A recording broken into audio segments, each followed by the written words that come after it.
Good morning, everyone, and welcome to our very first PurdueNewU Faculty with Faculty meeting. I don't know exactly how this is going to go today, Frank, because this is our first one, but I'm sure glad we're here. What we're going to do today is talk a little bit about our respective missions.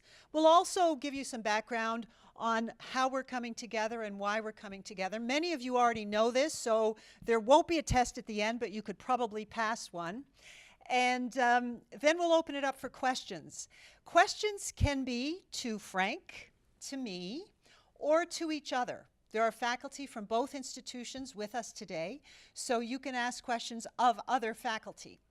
Now, the other thing that you want to be sure to do is indicate whether you're Kaplan University or Purdue University, and at least your first name, if not your first and last name in the school you're from. This is different for our Kaplan University employees. So Kaplan University, if you're faculty, remember that you've got to identify yourself properly. We do this all the time at Kaplan, and we get kind of a little bit lazy because we kind of know each other and we know the routine. So this is a little bit different for Kaplan folks. And with that, I think we should get started. Frank, what do you think? Let's kick it off, Betty. Okay. So first of all, you know, this is the first Faculty with Faculty meeting. Here is our schedule. Today is today. On Tuesday, September 19th, we're going to be talking about online learning. Then Thursday, October 19th, curriculum design. October 31st, competency-based education, and November the 7th, continuous improvement. We also have other opportunities for you to interact. We have Kaplan University, KU Village, coming up the first week of October. Everybody's invited to that. And then, of course, in November, you've also got the Distance Learning Conference here at Purdue. Isn't that right? That's right, Betty. So plenty of opportunity, and I think if you want to talk about as we're trying to pull this together, one of the things that's important is we have the opportunity to talk to one another. And we've had a number of sessions where we've brought faculty from Kaplan to West Lafayette or up to Purdue Northwest and refined the conversations in smaller settings, intimate settings. People find that, oh, this is what my students are like, this is what your students are like, this is how you teach your courses, and gaining a familiarity gives you a comfort in the work that we're doing together. Absolutely. So let's roll. Frank, all right. Do you want to take it on? I'll take a couple slides, and one of the things we wanted to do today is to remind ourselves of the mission and what we're trying to accomplish with Purdue's acquisition of Kaplan University. And when you go back, you know, this was announced right at the end of the school year, and many of us dispersed for the summer. We're now back in session. We've made it through Labor Day. The first couple weeks are done. So here we go with our students and our classes and all the work on campus. And if you've been around, it looks a lot better today than it did in the summer. We've gotten rid of much of the orange, if you would. But to remind us is one of the things that we're trying to talk about is Purdue is a land-grant university. And I've pulled up language from the original act.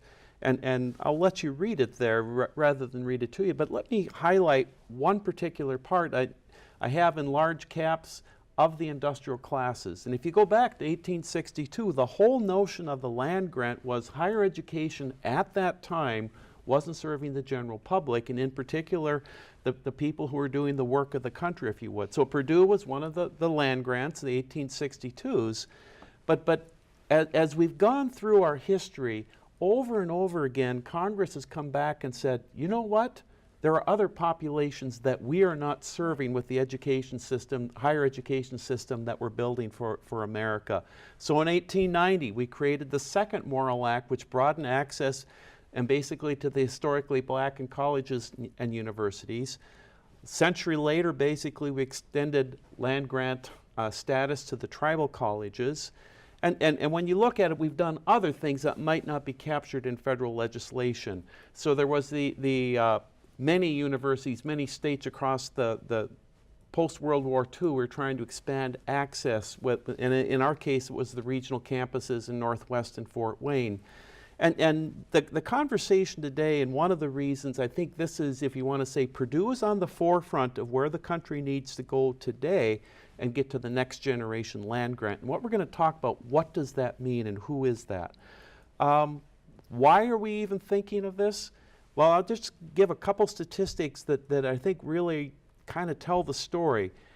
1 in 5 Americans over the age of 25 only has a high school degree. And then when you look at people who started college but didn't complete college, there's roughly 36 million Americans in that category. And I think if you go back 30, 40 years ago or a generation ago, you could have a successful life with a high school degree. But where technology and the information age is taking us today, that probably isn't sufficient. So education is more and more important to people to be successful in their lives and what they're trying to accomplish. And with that, we're just going to quickly go through our various missions of our different campuses to tell you what those look like. So Purdue University's mission, providing higher education at the highest proven value. That is the shortest and clearest mission that I have ever heard. I'm thrilled to be part of an institution that wants highest proven value, because the wonderful thing about value is value doesn't mean lowest cost, value doesn't mean fanciest, value means making a contribution. And making a contribution not only to the individual, but also to society. And I am so excited to be part of an institution that has that mission and those values. I know for our Kaplan colleagues, we live and breathe that kind of value every single day. So there's a great connection. Affordability and accessibility, STEM leadership. Now at Kaplan University, we are not STEM leaders. But that's okay, because there are different ways to have value. World-changing research. Well, that's also not Kaplan University, although we have wonderful scholarship. Transformative education, here's where we come back together. Because the education that we provide adults is and can be transformative, not only for the individual, but for their families, and again, for America. I truly believe that we, Purdue, Kaplan University, PurdueNewU, are going to transform America. So if I'll just add one thing. Betty used the word adult, and there's people on my campus who've said, well, the students I have in my classroom are adults, they're over 18, and I'm treating them like an adult. And oftentimes semantics matter. iPads, which is the data system that the Department of Ed runs, splits populations of students into two groups, basically under 24 and over 24.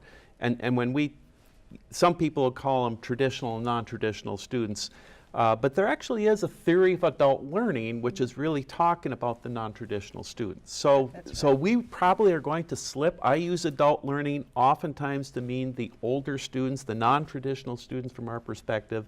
So we're going to use these words interchangeably, right? We are. Now, traditional, non-traditional, of course, in America today, more than a third of learners are over the age of 24. And so traditional, non-traditional is getting a little bit hackneyed. Yeah. So we're talking about contemporary learners, but then if we say contemporary learners, then the true contemporary learners who are 18 years old and know what a meme is are going to be left out as well. There just isn't good language for this, so we'll work it out. But I think the key is that when you get to the notion of transformative education, Purdue has been working very hard in this space for a long time, but we've really ramped it up in the past few years. Maybe later today I can give you a tour of our brand new Active Learning Center, the newest building on campus, which is magnificent if you haven't been in there yet. And one of the things that I find exciting is what Kaplan does give us is the opportunity to reach a populations of students that we haven't done much in the past. All right. Let's continue on. Our next mission, Purdue Northwest, in the land grant tradition. So we've talked about what that means, and Purdue Northwest means that with every bone in its body, shall we say. We visited with Purdue Northwest and are very excited about the students that you serve there and the important place you hold in the Northwest Indiana community.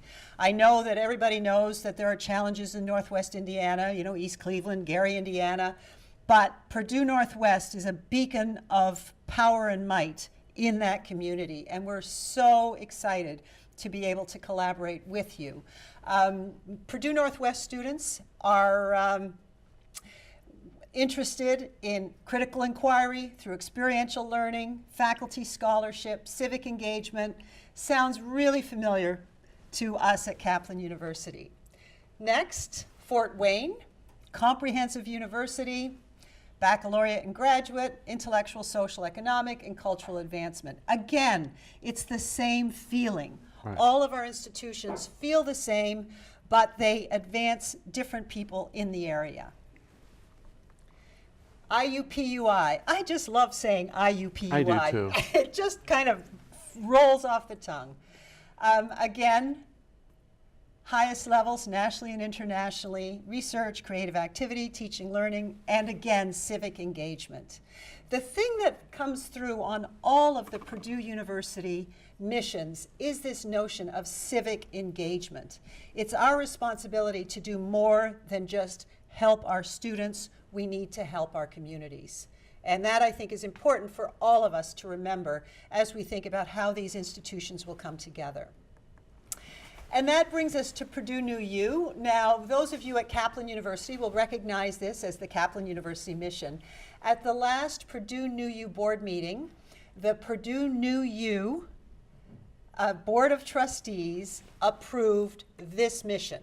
Of course, the name will change if we ever find a name. That's a very slow process. Stay tuned. We'll be talking about that as soon as we can, but it's not going to happen right away. And providing innovative undergraduate, graduate, continuing professional education, student learning, opportunities to launch, enhance, and change careers.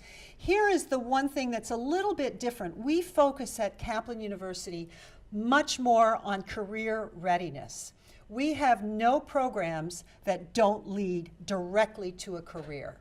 And that is something that sort of directs everything that we do. We teach adults over 24s, and we make sure that they learn how to get to a career that will sustain them, not only that first job, but truly a career. And that's really where we're at on mission. All right, that's missions.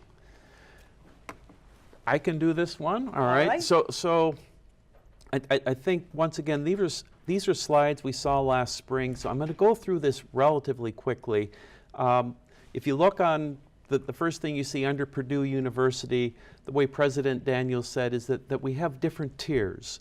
And Purdue West Lafayette was, once again, the first institution, but then the other Purdue campuses at Northwest, Fort Wayne, and IUPUI are part of the Purdue system. What we're doing in this particular transaction, now you look onto the right, Graham Holdings, and when you look at the word holding, it really implies that there's a portfolio of different companies with different missions and different students that they work with besides education. And the Graham Holdings company has an education portfolio which includes test preparation, includes professional ed, and international. What Purdue is doing in this transaction is we're buying one piece, which currently is called Kaplan University. We're pulling Kaplan University and another part of Graham Holdings, or Kaplan Inc., which is called Concord Law School. They become the PurdueNewU. The second thing then, we still maintain a relationship with Kaplan Higher Ed, which is another one of the divisions of Graham Holding. And what Kaplan Higher Ed is going to do for us is provide a lot of the back office support through a support service agreement. And this slide, it looks really complicated, but it probably is, what's important here is that this is what helps us work through, if you would. You look at the way we're working, there's 2 people from Kaplan and 2 people from Purdue who are called the advisory committee. So it's myself as one of the Purdue representatives, Morgan Burke is the second.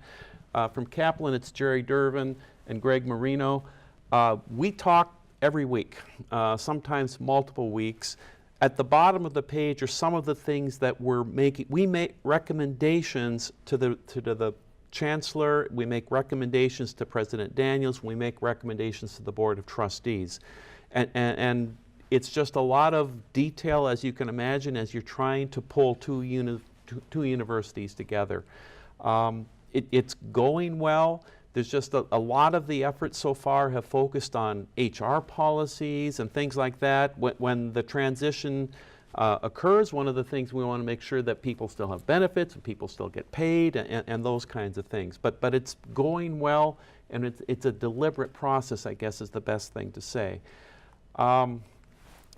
This slide basically shows, if you would, at a grand scale, how we're organized, and we have the Purdue Board of Trustees with President Daniels.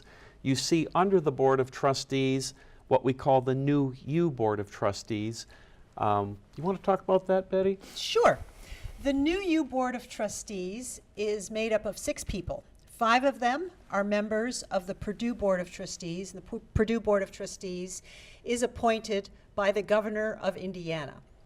So the Board of Trustees of Purdue University has selected 5 people to be the New U Board of Trustees.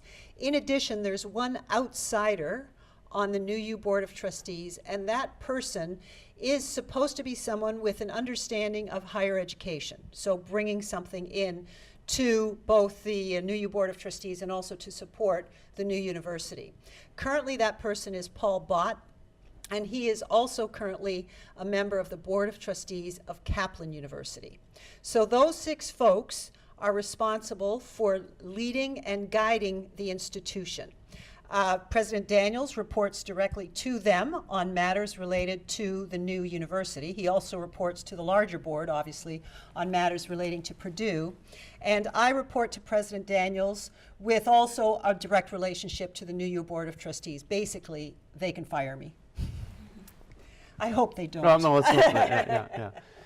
I think the one thing, and then there's Chancellor Kean at Purdue Northwest and Carwine at Fort Wayne. On here, we call Betty the Chancellor of PurdueNewU, which she will become, but technically today you're still the president of Kaplan University because the transaction has not been formalized at this point. You can talk about this one as well if you like. Sure. So at Purdue University, of course, there are 3 campuses: Northwest, Fort Wayne, IUPUI. And then there are a whole bunch of other organizations that fit underneath the the Purdue University system. The Purdue Research Foundation, the Ross 8 Foundation, so on and so forth. Those of you at Purdue recognize these institutions. PurdueNewU will be more similar to the boxes in green than it is to the campuses. And what that means is we will be a university, but we will be distinct from Purdue University. As you saw in the previous slide, our Board of Trustees is distinct but similar. And in addition, many of our policies and regulations will be similar but distinct. And I mean, here's some of the relationships if you want to think about that. They have already been incorporated, so they're a separate legal incorporation in the state of Indiana.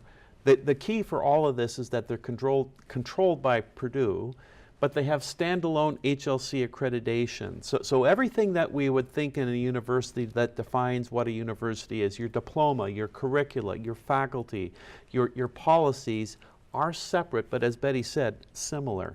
And then I think the other thing is we go back to the notion of mission, and what we're focused on today is mission. This is a campus that we're going to focus, not a campus, it's a university that's going to focus on the adult learner population because that's where they have expertise that most of us don't. You want to talk about the stackable degrees, because I think that's something that's really important that people understand. Sure. Kaplan University, because we teach over 24s, I don't want to say exclusively, we do have a few folks younger, but very much predominantly. One of the most important things that happens when you're over 24 is when you go to school, you want to finish, because nobody really wants to start school when they're not 18 years old. And when they didn't start school at 18, there was a reason, and maybe now that reason is gone. Maybe they grew up, maybe their financial situation is a little bit better, but there's a reason. And many folks, once they reach 25, 30, say, oh my gosh, I really missed an opportunity. I should have gotten a degree. And Kaplan University welcomes them and helps them get to the next level. When you've got folks who have mortgages and kids and rent and car payments and everything else, the best thing you can do is credential them as quickly as possible, because then they have opportunities to increase their earning potential, which makes everything else easier, including going to school. So we are very focused on having stackable degrees. We have some certificates, not as many as I'd like, but that'll evolve, that stack into associate's degrees, that then stack into our bachelor's degrees, that then stack into our master's degrees. We're not giving people degrees, they have to earn them, but we want to be sure that they can put something on their resumes as quickly as possible, perhaps make a career improvement, and then continue on with their education. In fact, 40% of our associates completers go on to take a bachelor's degree with us, and 28% of our bachelor's completers go on to a master's. So we're very confident that this is the system that's working for our students and their families, and again, society. Right, and actually this was an aspect that was important to the Indiana Commission for Higher Education when we got the approval from them in August. As many of you might know, in the state of Indiana, the associate degrees are really supposed to be the province of Ivy Tech. But one of the things we said to them, and what they define this as, is differentiated mission. But we said the word differentiated has two dimensions. Number one is, are you a community or a four-year, but it's also differentiated student populations, and we certainly have a distinct student population. And let me just show you some demographic variables that will kind of bring that home for us really quickly. So all of this data is from IPEDS, which is the U.S. Department of Education database. All of us report into it, and it's probably the closest source, if you would, of a common definitions, if you would. And I think I have 6 different measures that I'm using, and what I'm going to try to do is quickly explain or just demonstrate who we are. And I have in the upper left corner Purdue West Lafayette, upper right Purdue Fort Wayne, Purdue Northwest, and then Kaplan University. Now there's one caveat on the Kaplan. They have many, many campuses. From IPEDS, I took the data where most of their students reside, so that's got to have the majority, and it's very similar to the other campuses. And for those of you at Kaplan, of course, that's our 042, who know what that means. It's the Davenport campus, it's our main campus, so it's Davenport plus all of online. Yeah. So the first thing is that we have is the percentage of students who are Pell eligible. And one of the ways to think of Pell eligible, many people use it as a proxy for low income students. And West Lafayette is 18%, our regionals are 25 to 30%, then you go to Kaplan, 60%. So the students at Kaplan are much poorer than the students that we're used to in our campuses. The second thing then is, are you a full-time student or are you a part-time student? And when you look at West Lafayette on this campus, I actually thought it was higher than this. I mean, and we're talking about the undergraduate population, not the grad students. 94% of our students are full-time. And then I look at the regional campuses, it's about 50%, and that's been going up steadily over the last few years. And then we get to Kaplan. Only 13% of their students are full-time students. So it goes back to your point that people who attend Kaplan are juggling many things, including a job and families and other things like that. The next thing is the age distribution. Now we're back to this, an adult or non-traditional, and here again I have, are you older than 24 or less than 24? And you look at Purdue West Lafayette, 96% of the students, undergrads walking on our campus, are under the age of 24. And we're about as, if you want to call that the traditional population, that's about as big as it gets in the country. You flip that and you go to Kaplan, 83% of them are over 24. So once again, and I think, Betty, but correct me if I'm wrong here, many of that 17% are actually people probably likely in the military. They're in the military, and we also have a lot of articulations with community colleges. So someone goes to community college, after they're finished there, they come and do their 2+2 with us, and lots of the students are those students as well. Okay. Next is gender. West Lafayette, nationwide, the number, it's about 57% women, 43% men. West Lafayette is the flip of that for some reason. You look at Fort Wayne and Northwest, they're pretty much track what we do the nationwide, and then we look at Kaplan, and once again they're different. You know, much more predominant with women, right? You want to add? Yeah, I think that part of that is the disciplines that we offer. We offer a lot of degrees in the helping professions. Not that we should be gender specific, but it kind of turns out that way. Right. And then what this slide, how many of the students on a campus are taking an online course? So this doesn't mean that you're in an online major, it's just you've taken a course. West Lafayette, it's only 16% of our students taking an online course. Obviously at Kaplan, 100% of the students are taking an online course, but you go to the regionals, it's about double what we have at West Lafayette.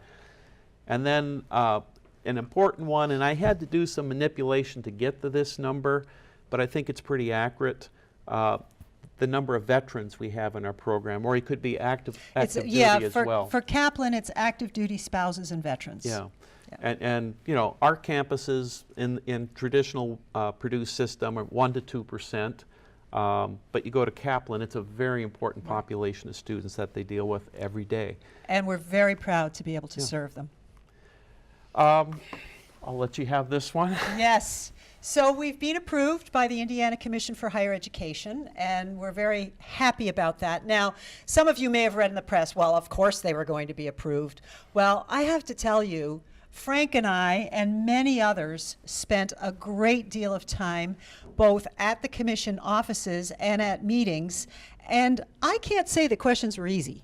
No, I think they really did their job. I think they gave us great scrutiny, and I think we gave them comfort in what we're doing. And actually, as we went through this, it gave me comfort in what we're doing. Then, of course, the United States Department of Education has to give approval for the change of controls so the new university can offer federal financial aid. We don't know when that's going to be. We hope soon. The Higher Learning Commission has a visit for October 26th and 27th. We don't know where that visit is yet, but we expect that it will probably be on a Purdue campus, not on Kaplan University's campuses.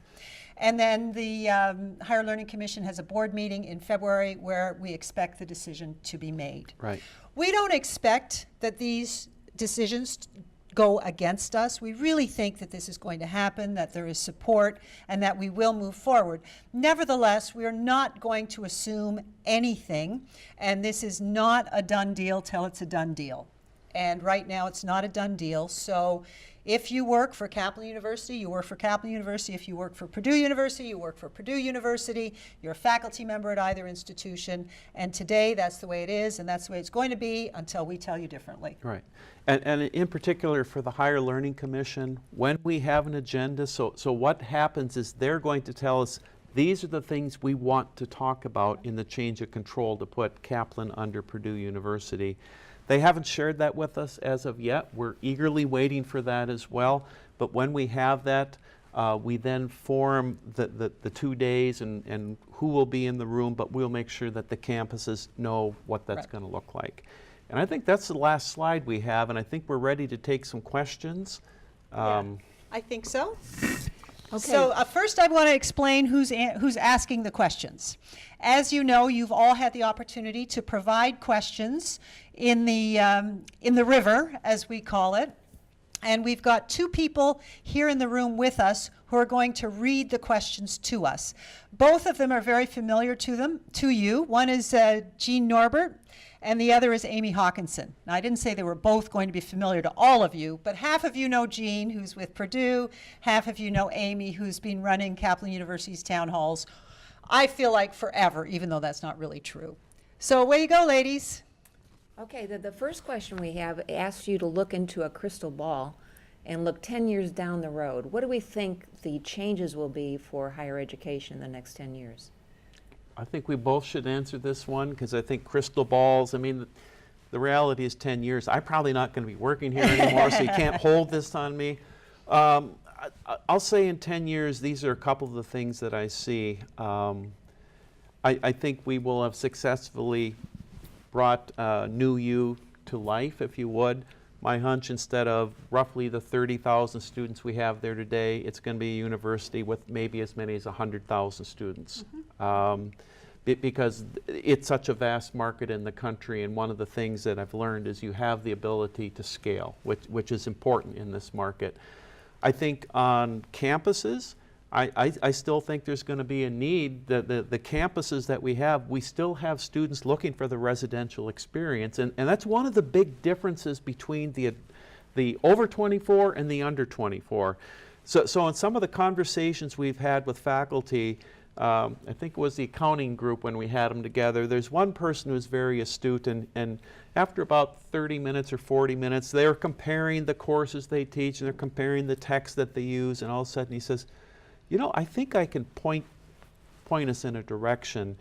The students that come to Purdue West Lafayette, I spend lots and lots of time providing examples to them because they've never lived anything. The students that you're teaching at Kaplan have lived the examples, but what they really don't have oftentimes is the ability to tie them together to understand how things relate to one another. And I think that's really a good depiction. So I think that's one of the things that's going to continue. The thing that might be common between the residential experience and an online experience, I mean, we have work on this campus going on right now about virtual reality. So what could that do for us, right? So it's going to be exciting. It certainly is. Now, for me, when I think about 10 years out, I have to think 10 years back, and where were we? 10 years ago, there was virtually there was a little, but very little online degrees. There were online courses, but very few online degrees. 10 years from now, our reality is going to be very different than today, and I expect virtual reality, as you say, artificial intelligence, all sorts of mechanisms to help us help our students learn. We've got to be ready for those. The other thing that I foresee, which I think will come a little bit quicker, is the idea of micro-credentials. We will continue as universities to provide assessments for our students to make sure that they know what they need to know. But at the same time, after they get that first degree, they may want to reskill 3, 4, 5 times in their lifetimes, and we have to be ready to help them reskill. So I think there will be lots and lots of micro-credentials moving forward. Yeah, we've used the phrase already on this campus, Purdue for Life, and you know, one of the things we say in our learning objectives for our campus is we want to prepare you to be a lifetime learner. Yeah. And the micro-credential may be as you go through your life, now I need to gain this because it's a new technology in my field. Yeah. The next question relates to the timeline you just walked us through. This question is from Stephen Baer, a Kaplan University faculty member. Which of those approval items is the actual decision the day KU moves to NewU? So none of those are the day. Each one of them is a crucial decision. Until all of them have been made, nothing happens. After all of them have been made, we have to sign some papers. I don't. President Daniels and Andy Rosen have to sign some papers, and that will be the day of change of control. So we're pretty confident it's going to be after February, but as soon after February as we can possibly make it. Sorry, we can't be more specific. Yeah. Okay, you have been holding forums here on the West Lafayette campus with various Purdue departments. What ideas for collaboration have come out of this, or what other ideas have you heard? Oh, that's a great question, and let me just add, any department on campus or college on campus who would like me to come in and do a forum with your department, just contact me and I'd be glad to do that. I've done it for a number of departments. Betty and I have done it jointly for some programs, or we've done a compare and contrast to the program. The idea, and let me go to the approvals again, if you would. I really say what we're doing it's a 3-stage process. Stage 1 is simply getting the approvals, and I think both of us can testify that it's a lot more work than we ever, it's been time consuming is a good word for it. Stage 2 is really what I say that, so this change of control, and the question that Betty just answered is, stage 2 is really, now we're going to flip a switch, if you would. There will be a name on this new U, and Kaplan as it exists today largely comes into under control of Purdue, and it's another entity in the Purdue ecosystem, and it's running over here. And as we said before in that one graphic where it's like a dotted line relationship to Purdue, so it's certainly related to us, but it has its separate mission and its separate goals. And what we have to do is everything we can to help them accomplish that. Stage 3 is now you come back to our Purdue campuses, and it would be all of us. One of the things that we've done, we have some online programs. We have some continuing ed online programs. We have some graduate degree programs. We go to the regional campuses. They have some undergrad online programs. One of the things that we have done, I'll say, I've done a lot of studying of how other universities run online. And there's different models, and I'll say basically what I'll call is a boutique, if you would. And by a boutique model, I mean is there may be some very skilled individuals and passionate individuals about online education in a particular department. On our campus, I always use zoology as the example because we don't have that. All right, so let's say zoology said we're going to launch an online program, and we have some of them existing today. The difference in their thinking and so some of the work I look at, and I'll give you a couple of the universities, Arizona State, for example. They think, everything they do, what they think about, and what Kaplan does in their thinking is they're not thinking about offering a program to a class of 30 or 40. They're thinking, we're going to offer this to 300 or 400. And when you think in terms of scale, it affects how you build programs. It affects how you support faculty. It affects the resources we need on the campus to build there. So back to the question, Jean, I have a whole raft of people thinking of, can I explore the idea of launching a degree here, here, here? Continue to throw the ideas. We are collecting the ideas. One of the things we have to figure out is how we can learn from Kaplan and their ability to bring programs to scale, and the support. So some of the support they get from Kaplan Higher Ed and that service agreement they have, we probably would need that same expertise for what we're going to try to do. What you have 60-some instructional designers, right? Yeah. And they work as a team.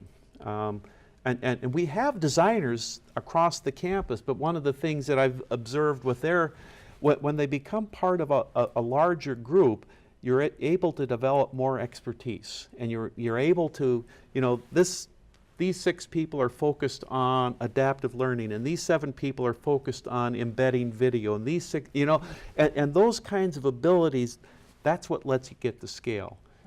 The other thing that I think is really important where faculty fit into this conversation, what we should be thinking, I think the successful programs, what I want from faculty are your brains, your ideas, and what you have to let us help you do then is figure the best way to put that into an online environment.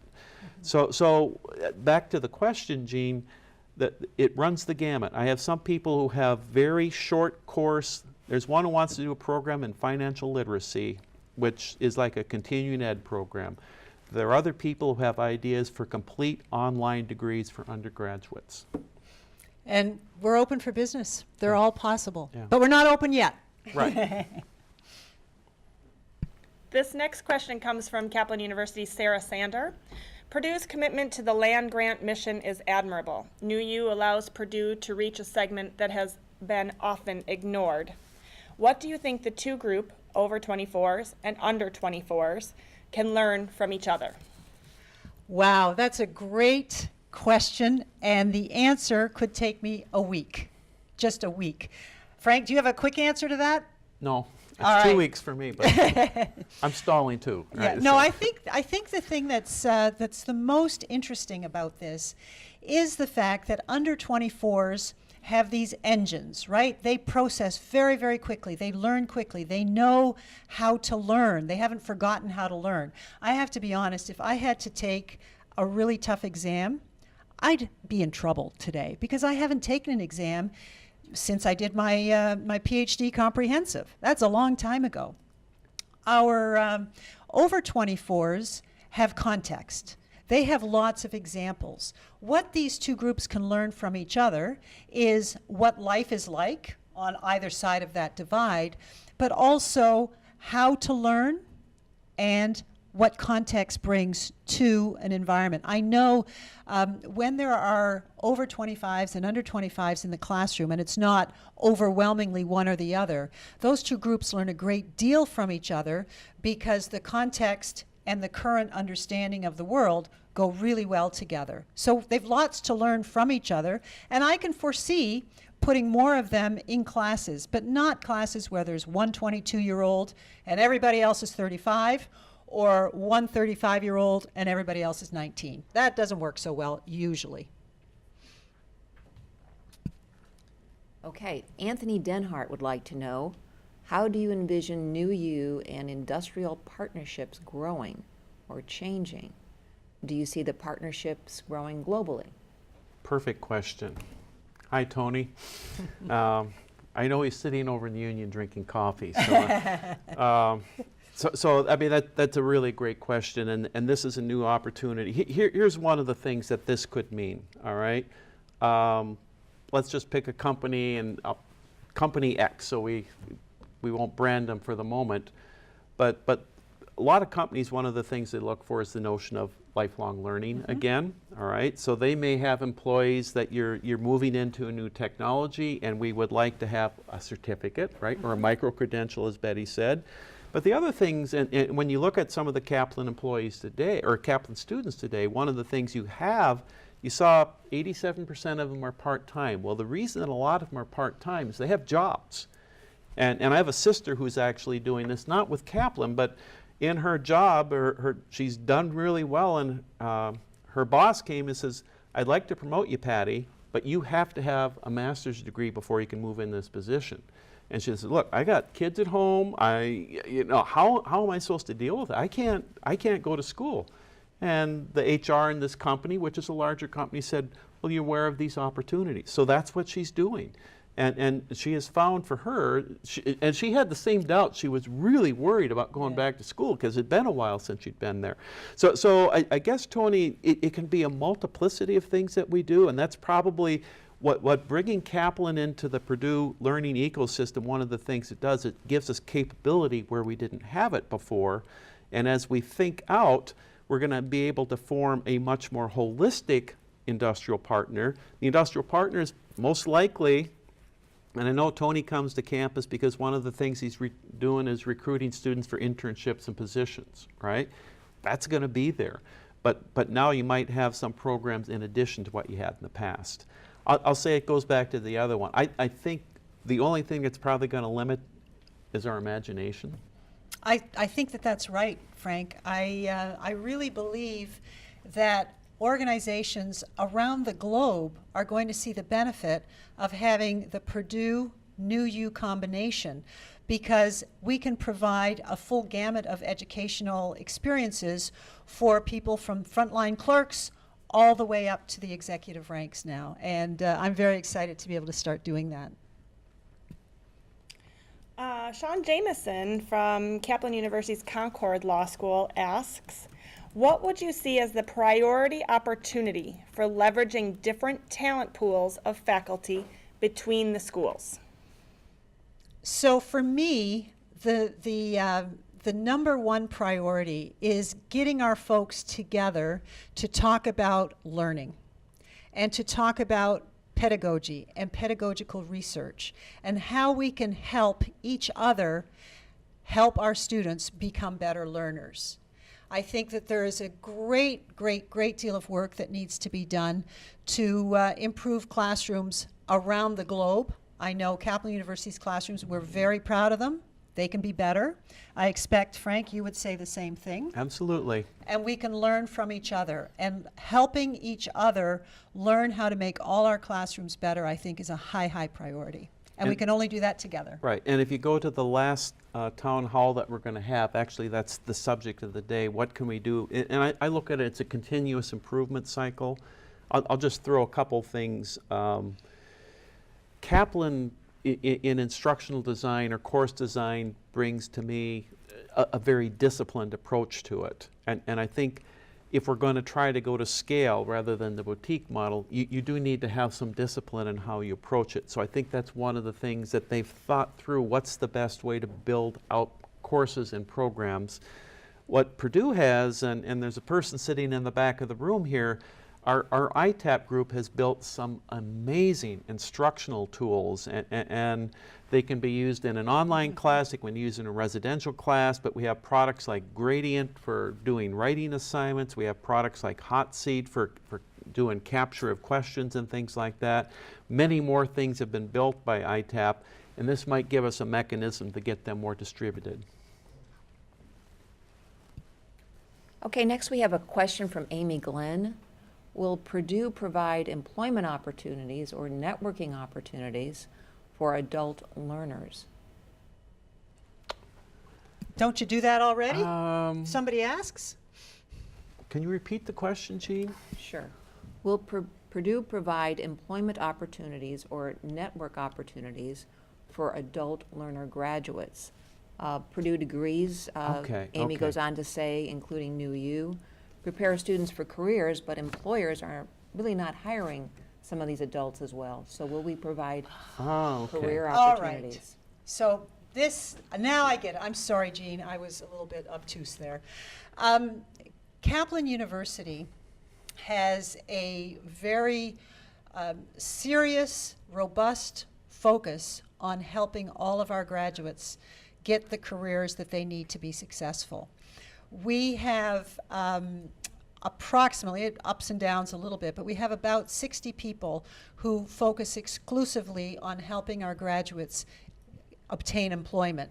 And it's true, Jean, that historically folks sometimes had a hard time because Kaplan University, what is that? Some online university, they're no good. Those kinds of things come through because, of course, if you only read the popular press and don't really understand what our institution is about, you could have a perception that all online is lousy, all for profit is lousy, and so on and so forth. That people have that. However, what we do is we help our students overcome those objections, and we work with more than I can't remember the number, I'm not going to say the number, many, many, many organizations to help them overcome the objections. And so we work on that all the time. I think once we're part of the Purdue ecosystem and we can work with, we can have Jen Lassiter work with Tim Lazater, we're going to be even better. So I'm very confident that all of our adults will get the jobs that they need to be successful. I agree. And I think you got the right people identified. Yeah. Okay, next up, Jimmy Cox with Purdue alumni. These graduates will be Purdue alumni. How do you envision their connection to Purdue after they graduate? Do you believe they will see strong affinity towards Purdue? That's a great question. I honestly don't know, but I was in the Chicago office and met with the staff. And there was at least 100 people in the room, I'm guessing. And one of the things that as an online university that they've had is that I think part of the affinity for Purdue grows from the fact that you lived here for 4 years and you built friendships here for 4 years, and that became, you know, your lifeblood, if you would. But in the office in Chicago, so this was the staff, not the students, but virtually everyone had a Purdue pin on. There were questions that came from them. Can we wear Purdue colors? Can we come to the games and things like that? So among that, and my hunch is that it's the same notion of the students. People in general, I believe, want to belong to things, right? And to the extent that an alumni association largely is the continuation of your college. It's a mechanism to help you maintain a connection. And I think if we do this well, they would want to be part of us and want to maintain that connection. I think that that's right. As you say, Frank, our students are not as connected. They're already adults. They already have big lives with lots going on. However, being connected to an institution that has the history and the pedigree of Purdue University will help our alumni become more excited about having an affinity for Purdue University. The part they're probably not going to have an affinity for is fundraising, but we'll worry about that down the road. The other thing that I think is so important is for all Purdue alumni to feel confident that the new university graduates deserve to be called Purdue alumni. And that's part of what we're doing right now, making sure that all of our courses are of the caliber that they need to be to help our students be successful. We're comparing courses to courses. We're figuring out what can articulate. That's the work we're doing right now, because at Kaplan University, we are very proud of our institution and our courses, and we want to make sure that the Purdue system is just as proud. Good. Your next question comes from Karek Ramani. What are the strategies by which we can leverage Purdue expertise for Kaplan and increase the value of Kaplan as new technologies take over industries? I can hardly wait to have folks help us in two ways.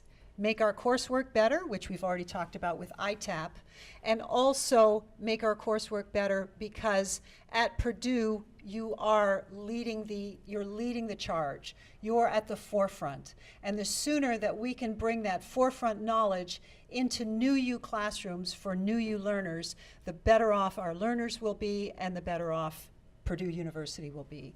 So that's the way I perceive it. Two ways. One is the technology that the folks at Purdue create, and the second is the subject matter expertise that you all have in the degrees that we offer and also in the degrees that you would like us to offer moving forward. Now, that's not to say that Kaplan University faculty have no expertise, and many of them do, and we have some brilliant individual contributors. It just opens it up when we have not just the Kaplan University faculty, but all of Purdue.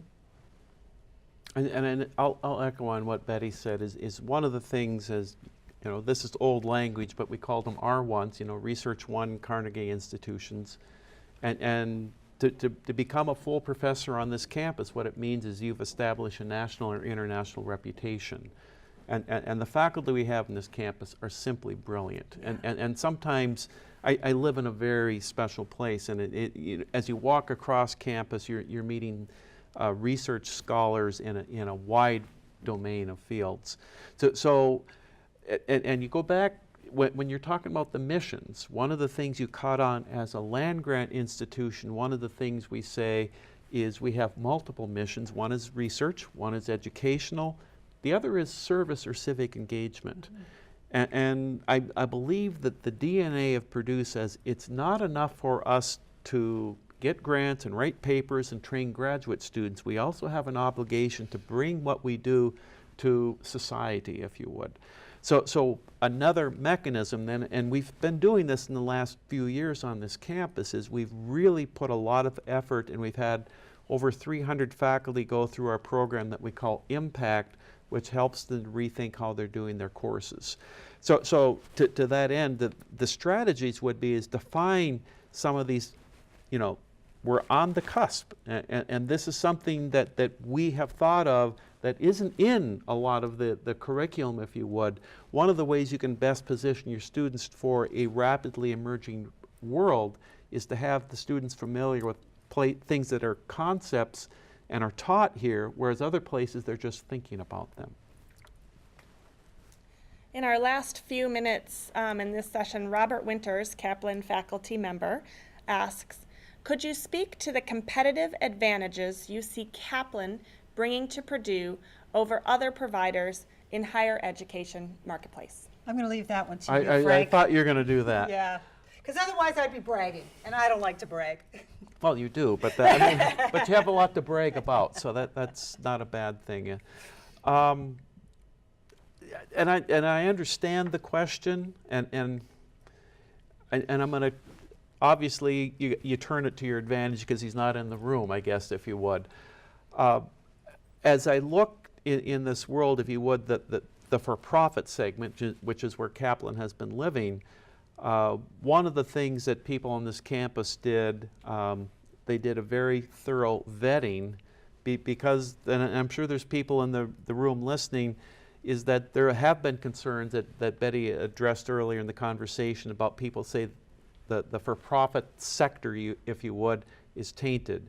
And some of the things they talk about are unsavory recruitment practices and putting people into degrees that aren't going to lead them to anything. So there was a lot of effort, and I think to get to Robert's question, the important thing is that from a Purdue perspective is, as Kaplan is understood and recognized, that the values and the principles that undergird them are similar to what undergird us. And I think the reason that Kaplan emerged as a good partner for us is the culture, the expectations, and the underlying belief structure of the institution is very similar. And that has caught us, I think it surprised us to a certain extent, but both of us tend to be more humble than we should. And we're not very good about telling the world how good we are at things. So I think what Kaplan, I'm going to go back, the thing that they give Purdue that I really don't think any other university in America, public today, has, is the ability to reach this population of adult learners with meaningful education. We have about two more questions, Two more most likely? questions. Well, we have some eager people here. When can curriculum suggestions for NewU be suggested, and? We have done much research on expanding degree programs on the Kaplan University side. And can you share your vision for expanding program offerings and how quickly? So that's $1 million question, because of course we will never start a program that we don't think has students who are out there wanting to be in that program, and we will never start a program if we don't think that there's a good career at the end of it. In terms of suggestions, I think that 11 o'clock Eastern is probably a good time to start. In terms of how quickly, as soon as we have ideas that are properly vetted, we go through feasibility, of course. We make sure that there are students, that there are jobs, and that we have the faculty expertise not only to create the curriculum, but also to guide students through the curriculum. As soon as that's all set up, and we get approval from our new University Board of Trustees, we're ready to roll. Yeah. Okay, a final question. How does the relationship with Kaplan differ from Western Governors University's online programs? Will there be fluidity between NewU and WGU? Great question. There already is. We accept Western Governors credit today. Of course, we go through prior learning assessment, but we at Kaplan University look at what comes from Western Governors and give credit, just as we give credit when we get somebody from Purdue Northwest who wants to transfer, but people don't transfer from Purdue Northwest. We give credit when people transfer from other institutions. We give credit when people move into a 2+2 from Ivy Tech. All that will work exactly as it does today. So, Frank. Well, and I think just one last thing to that question. I think some people think that Western Governors looks very much like Kaplan, and actually the instructional models are very, very different, all right? And the Western Governors is really an individual learning system, if you would, where the student is proceeding at their pace, whereas Kaplan, from a West Lafayette perspective, it looks to me like a college with classes, but the good thing that Kaplan does is they wrap a lot of support around the students to help them be successful. But we're doing things like that with our programs like Purdue Promise on this campus. All right, we got 56 seconds to wrap this up, Betty. So I'm pretty sure we didn't answer all the questions. We have them listed, we know what they are, and we will endeavor to answer them as quickly as we can and put them onto PurdueNewU.org. That's the place that you logged into this webinar today, and that's where the answers to the rest of the questions will be. At Kaplan University, you know we do this all the time. We post the answers on CTL. That's our Center for Teaching and Learning. But today they're going to be on PurdueNewU.org. I can't promise they'll be there this afternoon, but as quickly as we can answer them. And with that, I'll turn it over to you, Frank. Well, I just want to thank everybody. I want to thank Amy and Jean. You've made this very easy for us. I want to thank Betty for joining me again. We're getting good at this. Thank you very much and have a great day. Thanks, everybody, and I look forward to seeing you all. Well, I won't see you, but you'll see us at our next webinar. Take good care and enjoy the fall.